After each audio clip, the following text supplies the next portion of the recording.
Hello guys, welcome to our channel Irfan enemy TV, যেখানে আজকে আমরা একসঙ্গে দেখব সোলো লেভেলিং সিজন 2 এর এপিসোড 2। এই পর্বটা শুরু হয় এমন একটা দৃশ্য দিয়ে যেটা দেখে আমার মনটা একেবারে উত্তেজনায় কেঁপে উঠেছিল। কল্পনা করো, ইডরিস ইতিমধ্যেই সমস্ত ভাল্লুককে মেরে ফেলেছে, আর জিনবো সে শুধু দাঁড়িয়ে দাঁড়িয়ে এই অবিশ্বাস্য দৃশ্যটা দেখছে, কিছুই না করে। যখন সব ভাল্লুক মরে মাটিতে পড়ে থাকে তখন জিনবোর একটা কথা এরাইজ, আর সেই মুহূর্তে আমার চোখ ছানাবড়া হয়ে গেল। সমস্ত ভাল্লুকের শ্যাডো ধীরে ধীরে উঠে দাঁড়াচ্ছে, তারা জিনবোর শ্যাডো আর্মির অংশ হয়ে যাচ্ছে। এভাবেই জিনবোর সেনাবাহিনী আরো শক্তিশালী, আরো বড় হতে থাকে। একটা অনুভূতি হয় কেউ যেন তাকে থামাতেই পারবে না। এরপর দৃশ্য বদলায়, আমরা গেটের বাইরে চলে আসি। সেখানে হান্টার ডংসু তার ম্যানেজার আর বেকের সঙ্গে কথা বলছে। জিনচুলো পাশে দাঁড়িয়ে। ডংসু জিজ্ঞেস করে, ভাই কতক্ষণ হয়েছে এই গেটটা খোলা হয়েছে? ম্যানেজার বলে, প্রায় 3 ঘন্টা হয়েছে, কিন্তু ভেতরে 3-4 দিন কেটে গেছে। ভেতরের আবহাওয়া এতটাই কঠিন হয়ে উঠেছে। এটা শুনে ডংসু বলে, তাহলে আর চাপ নিয়ে লাভ নেই, জিনবো নিশ্চয়ই ভেতরে মারা গেছে। সে চলে যেতে চায়, কিন্তু তার মনে একটা সন্দেহ জাগে। সে ম্যানেজারকে প্রশ্ন করে, যখন এটা হোয়াইট টাইগার গিল্ডের ডানজন ছিল তখন জিনবো কেন ভেতরে গেল? ও তো গিল্ডের মেম্বার নয়। ম্যানেজার একটু আবেগী হয়ে বলে, ও আমার বন্ধু ছিল, তাই আমি ওকে যেতে দিয়েছিলাম। কিন্তু ডংসুর সন্দেহ আরো বাড়ে। সে রেগে গিয়ে ম্যানেজারকে ধরে মারার চেষ্টা করে। ঠিক তখনই বেগ দেখে তার গিল্ডের সদস্যের উপর হাত উঠছে। সে সামনে এসে নিজেকে হোয়াইট টাইগারে রূপান্তরিত করে। এই মুহূর্তে আমার হৃৎপিণ্ডটা যেন থেমে গিয়েছিল। এখন বোঝা গেল কেন এই গিল্ডের নাম হোয়াইট টাইগার গিল্ড। বেগ বলে, তুই ওকে ছেড়ে দে। ডংসু তাচ্ছিল্য করে বলে, কে তুই? তুই আমার কি করবি? এই বলে সে ম্যানেজারকে দূরে ছুড়ে ফেলে। তারা একে অপরের সঙ্গে লড়তে যায়, কিন্তু ঠিক তখনই ডানজনের ভেতরের দৃশ্যে চলে যায়। সেখানে ঠান্ডা এতটাই বেশি যে র্যাঙ্কের হান্টার কিমতা অনুভব করছে। তবুও সে বলে, যতক্ষণ আমার অস্ত্র আছে আমি মরব না। তার চোখে পড়ে মরা ভাল্লুকের দেহ।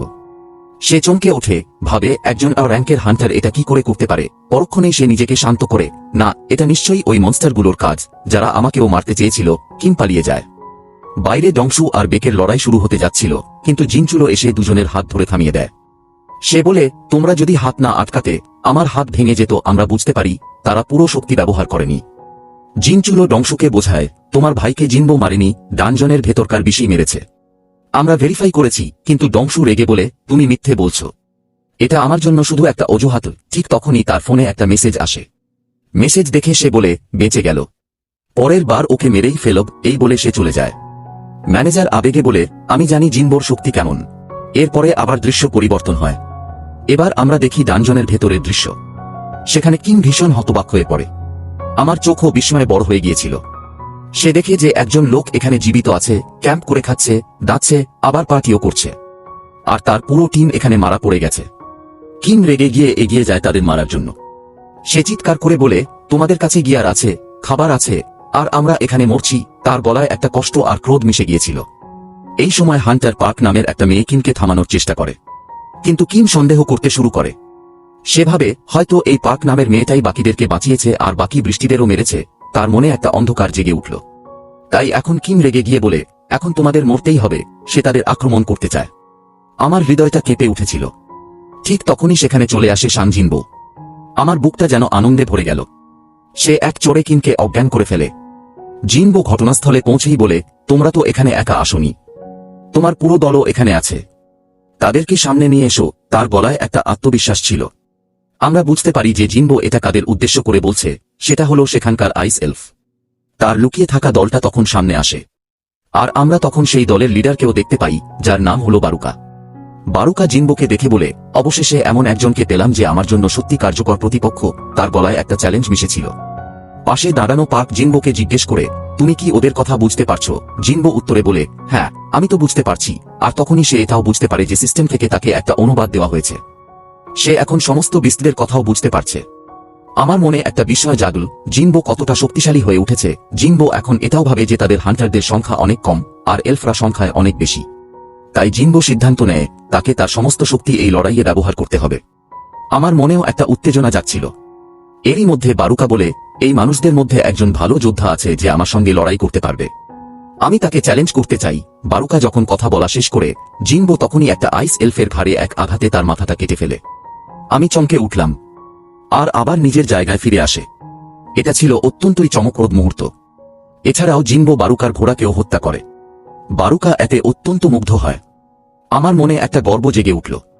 বারুকা জিনবোকে একটা প্রস্তাব দেয়, শোনো, আমি স্বীকার করি যে তুমি একজন শক্তিশালী যোদ্ধা। তাই আমি তোমাকে একটা অফার দিচ্ছি।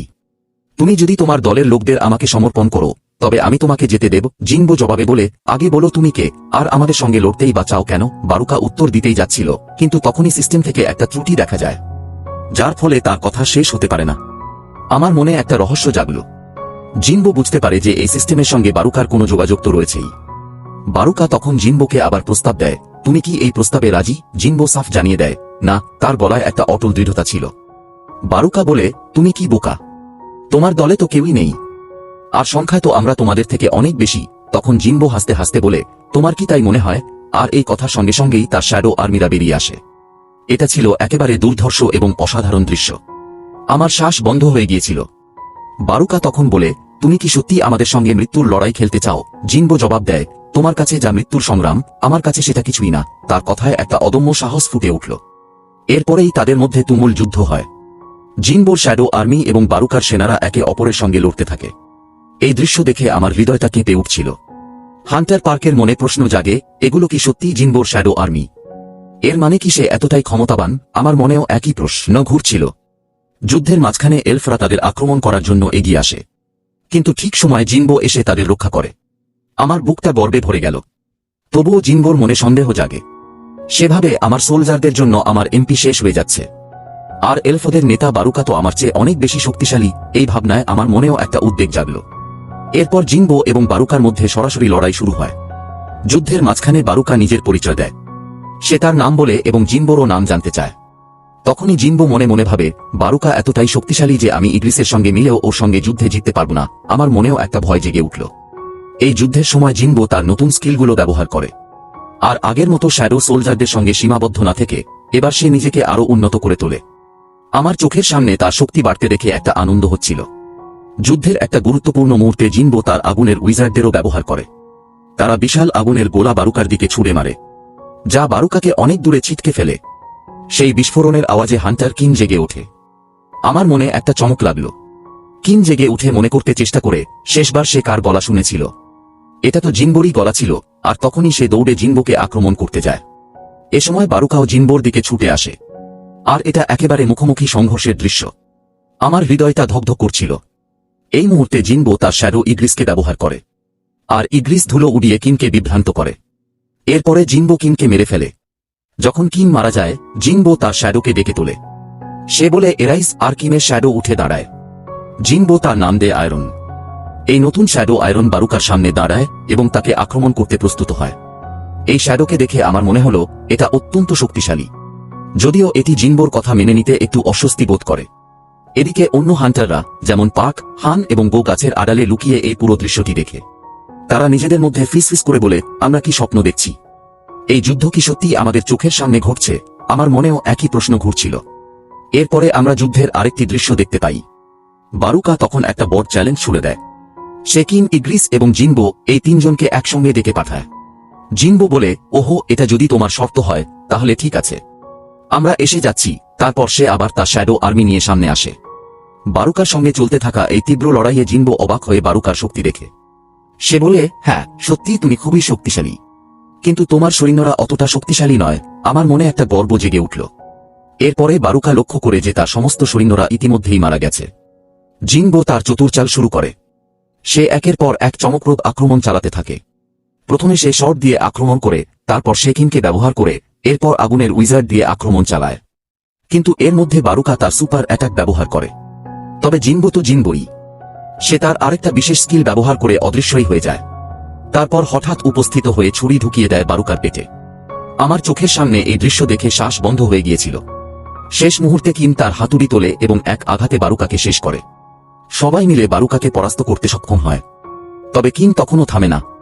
সে বারুকার উপরে বারবার আক্রমণ করতে থাকে। আমার মনে একটা অস্বস্তি জাগল।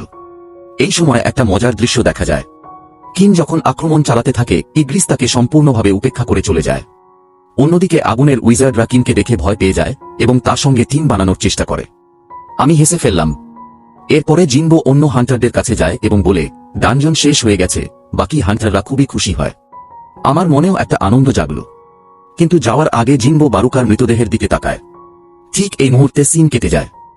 আমার মনে একটা শূন্যতা জাগল। আমরা ফিরে আসি গেটের বাইরের দৃশ্যে, যেখানে ম্যানেজার বলে ভেতরে তো 1 সপ্তাহ কেটে গেছে। স্যার, আপনি কতক্ষণ এখানে দাঁড়িয়ে থাকবেন? বেক উত্তর দেয়, আমি এখানে দাঁড়িয়ে থাকব।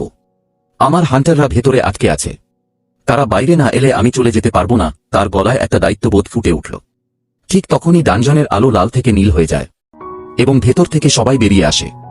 পাক, গো, হান এবং জিনবো ফিরে আসে। আমার বুকটা আনন্দে ভরে গেল।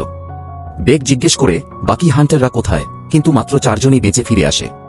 ম্যানেজার জিনবোকে দেখে খুশি হয়ে বলে, আমি জানতাম তুমি ফিরে আসবে। তার চোখে একটা বিশ্বাস ঝরে পড়ছিল। ডানজনের গেটও এ সময় অদৃশ্য হয়ে যায়। আর বেক এটা দেখে বলে, সমস্ত লো র্যাঙ্ক হান্টাররা শুধু বেঁচে ফিরেছে। জিনবো পাশ দিয়ে চলে যেতে থাকে। সেই সময় বেক তার কাঁধে হাত রেখে বলে, আমার তোমার সঙ্গে কিছু কথা আছে। জিনবো এই সময় ক্লান্ত গলায় বলে, আমি এখন খুবই ক্লান্ত, আমার মনে একটা কষ্ট জাগল। বেক তখন নিজেকে ট্রান্সফর্ম করে বলে, আমি এখানকার ইনচার্জ, তোমাকে আমার কথা শুনতেই হবে। আমি অনুরোধ করছি না, এটা আমার আদেশ। জিনবো এ সময় তাকে হুমকি দিয়ে বলে, তুমি কি সত্যি আমার সঙ্গে এরকম করতে চাও? আমি তোমার গিল্ডের 2টো হান্টারকে বাঁচিয়েছি, আর তুমি আমাকে ধন্যবাদ না জানিয়ে আমার সঙ্গে এরকম আচরণ করছো। তার গলায় একটা কষ্ট আর রাগ মিশে গিয়েছিল। বেক তখন নিজের ভুল বুঝতে পেরে বলে, আচ্ছা, আমাকে ক্ষমা করো। এরপরেই জিনবো চলে যায়। আমার মনে একটা শান্তি ফিরে এলো। বেক এ সময় হান্টার পার্ককে জিজ্ঞেস করে, এই ছেলেটার মধ্যে আলাদা কি আছে? ও এত পাগলের মতো কেন করছে? পার্ক উত্তর দেয়, আমিও জানি না। জিনবো তার গাড়িতে বসে চলে যায়। আর বেক ম্যানেজারকে বলে, এই ছেলেটাকে না আমার গিল্ডে দরকার, যেভাবেই হোক এটা করতে হবে। আমার মনে একটা কৌতূহল জাগল। অন্যদিকে জিনবো হানকে তার বাড়িতে ছেড়ে দেয়। হান তাকে ধন্যবাদ জানিয়ে বলে, আবার না হয় দেখা হবে। আর গাড়ির মধ্যে জিনবো নিজে নিজেই বলে, বাহ, এখানে মাত্র কয়েক ঘন্টাই কেটেছে, কিন্তু ভেতরে দ্রুত 1 সপ্তাহ পার হয়ে গেছে। তখনই জিনবোর হাতে বারুকার তলোয়ার দেখা যায়। আর আমরা দেখতে পাই ফ্ল্যাশব্যাকের একটা দৃশ্য। ফ্ল্যাশব্যাকে দেখা যায় যে জিনবো বারুকার শ্যাডো বের করার চেষ্টা করছে, এরাইস বলে। কিন্তু 3বার চেষ্টা করার পরও সেটা প্রতিবারই ব্যর্থ হয়। আমার মনে একটা হতাশা জাগল। এরপরেই আমরা দেখি জিনবো তার বাড়ি ফিরে আসে। সেখানে তার বোনের সঙ্গে তার দেখা হয়। সে সকালের ব্রেকফাস্ট করে এবং নতুন দিনের শুরু হয়। আমার মনে একটা শান্তি ফিরে এলো। সকালবেলায় আমরা দেখি জিনবোর পুরনো বন্ধু জিনহোকে। সে বলে, চলো, আমার যেতে হবে। জিনবো জবাব দেয়, হ্যাঁ চলো। জিনহো তখনই বলে, আমাদের কিন্তু পথে আরো একজনকে তুলতে হবে। এরপরেই আমরা দেখি হান্টার হানকে, যে জিনবোর কাছেই আগের ঝামেলার জন্য ক্ষমা চায়। কিন্তু হানের সঙ্গে জিনবোর এই দৃশ্য দেখে জিনহো তো ভেতরে ভেতরে ঈর্ষান্বিত হয়ে পড়ে। আমার মনে একটা মজা লাগলো। আর এরপরে ওরা একসঙ্গে যাত্রা শুরু করে।